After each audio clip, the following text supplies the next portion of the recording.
This is real footage from my AllSky camera, and I 3D printed this enclosure myself. In this video, I will show you how to design your own enclosure right in your web browser and save the STL files for your 3D printer. To get started, you will open a web browser and go to skyforge.ouachitaobservatory.com. Inside the interface, you will see an empty canvas where you will begin modeling your enclosure. First, we will cover a few navigation components and then jump into the design of your enclosure. So let's generate a head cap so you can see how the views can change. The default view is an isometric view. To move the object around to pan, you'll just left click, move up, down. It's free view.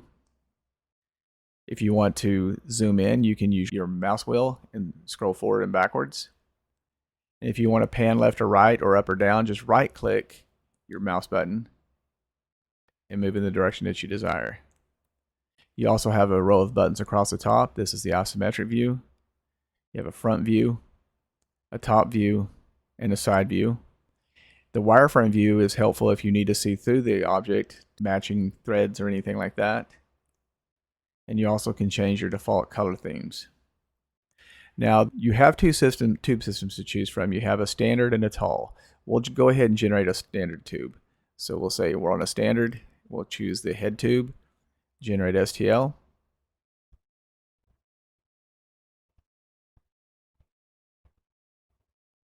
So the standard tube gives you some space for different components.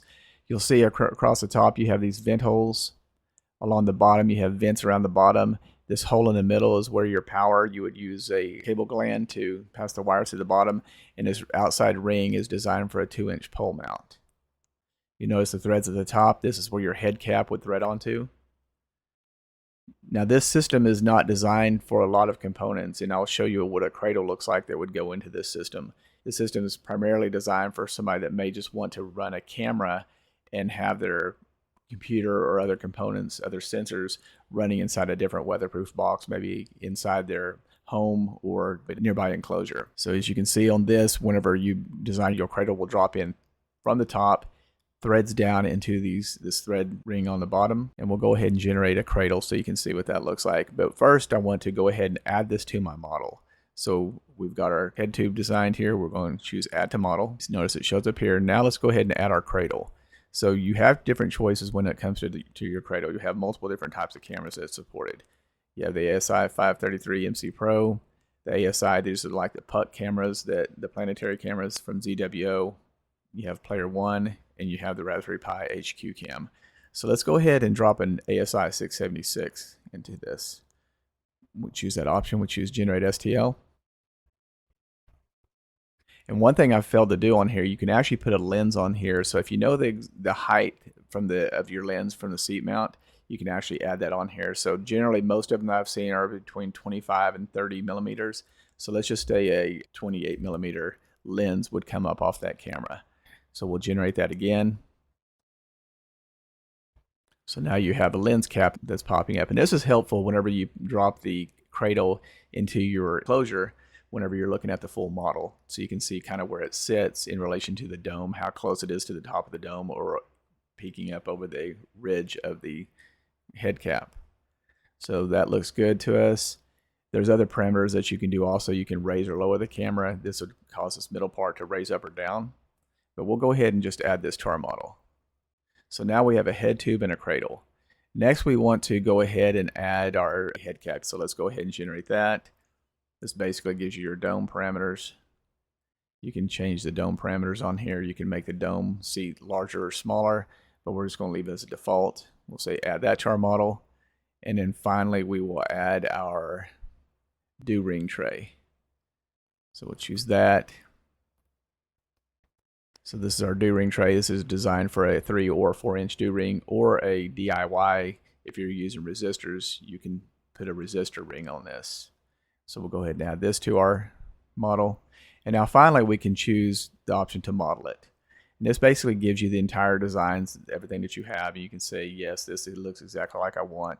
If you're curious about the size of it, say you wanted the entire enclosure to be a little bit smaller, you can pop a soda can on there. Gives you the can for scale. And then if everything looks like you want, then you can choose to save the STLs, and it will take different screenshots, and it will take a copy of all the parameters that you set in case you did any custom adjustments.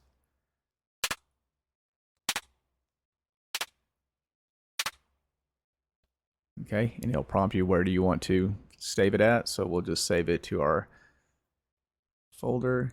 So save, pop that open, and you can see here's your specs. This will be all the individual information, and this is all your parameters.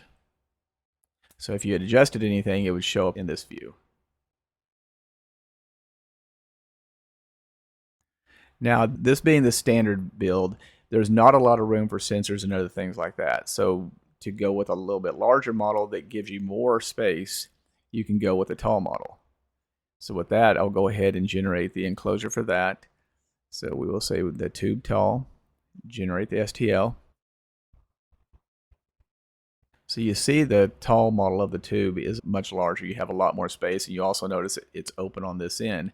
This is because the cradle on this model is designed to have more components, so it will slide up through the bottom. You'll still put a dome cap on the top. You'll have an opening on the bottom where it slides in through the bottom. So we'll go ahead and add that to our model. First, we'll clear all these, get rid of those, because you can't combine different models. You can't combine tall components with standard components. It'll give you an error message. So we'll go ahead and add that to our model. And now we will look at our cradle for the tall model. Generate the STL. So this is a very tall cradle. If you'll notice on the back here, you have these little pilot holes. These are spec'd for a Raspberry Pi. So these holes line up exactly where your Raspberry Pi mounting holes would be. On the side, you'll have pass-throughs for your power and HDMI ports if you're needing to troubleshoot anything, but the power could slip right to the side. You could connect different components to these walls, either on the outside or possibly on the inside. There's for a 60mm fan down here in the bottom. And of course you would use some type of screen type material to cover the vents because you would need to keep insects and things like that from getting into it. But you can put your 60mm fan here, have it pull air through the top, and I'll show you what the enclosure again looks like in a second. It's kind of the top bottom view. You'll notice this little port. This is a M12 cable gland port. It's pre-threaded. So all you'll need to do is just have a M12 cable gland that you can thread up into that, and that will help seal off the power coming into this to power your different components. And at part 5, I actually have a build video that you can see how I'm building a system very similar to this and how I'm installing my components if that's something you're interested in too. So let's go ahead and add that to our model. And then again, we'll add our head cap, generate the STL, and that looks good. We'll add that to our model. And let's go ahead and do our do ring tray. Generate that. All right, looks good. Add that to our model, and we'll choose to model that. So now you can see how this is a little bit wider. You see how looking from the sides where you could have components on either side of the planes, possibly on the inside if you had multiple components you wanted to have running. And there's a small plane that you can install stuff on the front. And again, all you would need to do to export that as an STL to your system so that you could print it on your 3D printer would just be choose the Save STL options. Now, one thing I do want to cover on here a little bit more detail. I wanted to get past all the stuff that you may be interested in the beginning, but I want to talk about how you can customize different components. So let's go ahead and clear these out. Now let's say if you have a specific type of dome is not the default size. So if we go to our head cap, generate the STL, there's different things that you can adjust on here to make sure that the dome fits. So what you're looking for is down here, this dome hole radius. This is the hole inside here. This is 49mm. Now the seat is 55. So dome hole from this to this, and then the seat is that all the way to that. Now let's say your dome was a little bit smaller. So let's say you had a 25mm dome. So let's just adjust that to 25mm. Let's take a look and see what that looks like.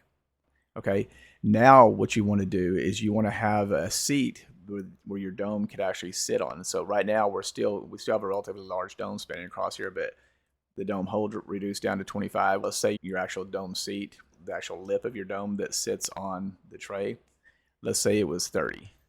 So we will change that to 30. And then you'll notice at the top, if you put it too small, it'll give you a warning. So if we hit 3, it says it's got to be within 1.5 millimeters of the actual dome radius. So we're going to do 30 on here. So we hit generate STL. And now you look at it and you see your dome seat. You have at least a 2.5 millimeters on each side, a total of 30 millimeters across. Your dome hole is 25. So this really should accommodate just about any acrylic dome that you can find, or even glass domes that would be able to sit inside that. Some other things that you may want to look at doing is maybe you want to not have as tall of a cradle. So let's bring up our cradle again. We'll generate that STL. Let's say this is not anywhere near the height that you want. Let's say you want it a little bit shorter. You can reduce that. So basically what you have on here is you have your things that you can adjust to. You have your tube length, you have your camera, how to raise and lower the camera. You've already seen that, your lens. This tube length is the thing that you're going to want to adjust on this to reduce it. So by default, just start it at 0, which is the default cradle height. If you want to reduce the height, just change it to the height, how much smaller you want to make it. So we want to make this 30 millimeters shorter. We'll say generate that STL, and you'll notice that the cradle will shorten in height. Okay, so that's a little bit shorter. Now, one thing to keep in mind is if you shorten this cradle, you also need to shorten your tube. So whenever you're adjusting this, if we go ahead and we'll just add this to our model. Now you'll notice when we jump over to our tube, you'll notice this also got reduced to -30. So it's keeping that in mind, because we don't want to have a situation where our tube stacks on here, but the top of the tube is way up here. So basically it automatically reduces the tube by 30. So when you generate that, notice the tube is much shorter. So let's go ahead and add that to our model. And let's just say model it with these two components. So you can see that this is much shorter than what it was before. Prior to this, this was practically 2.5 cans high. Still kind of tall, but you can reduce it even more. Just want to try to make sure that you leave yourself enough space for any other components that you want to have. And I will say one more thing, since this is hosted, the performance is kind of throttled because I have to make sure that I don't get a huge web hosting bill at the end of the month. I put a throttle on the servers on how fast they can run and how many instances they can spawn. Now, in the next video, I will show you how you can run this all locally. So you can download the Python files, the scripts, you can modify them, make any changes that you want, extend them, whatever you want to do with them. And depending on the speed of your computer, it'll probably run a lot faster than the performance that you've been seeing on here. And this is by design. I have to keep the performance on the web servers to a relatively lower level because I don't want a very high hosting bill at the end of the month. I'm using Google Cloud services, and sometimes their processes can get pricey if I let this unrestricted. So I think I've covered quite a few items on here. A lot of the other stuff is pretty self-explanatory. If you do have a question, feel free to either leave a comment on the YouTube comments, or you can contact me through my website, washitaobservatory.com. There's a contact us section on there that you can put details in if you don't want to leave it in a public forum.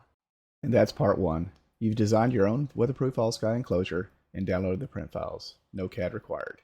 Want to run the design tool on your own computer instead of my hosted version? Part 2 is already up. I'll show you how to install and run SkyForge locally in Python, offline, and make it fully yours. It's linked right here, so click straight into it. The whole series is live if you'd rather build the entire thing in one sitting. Thanks for watching, and I'll see you on the next one.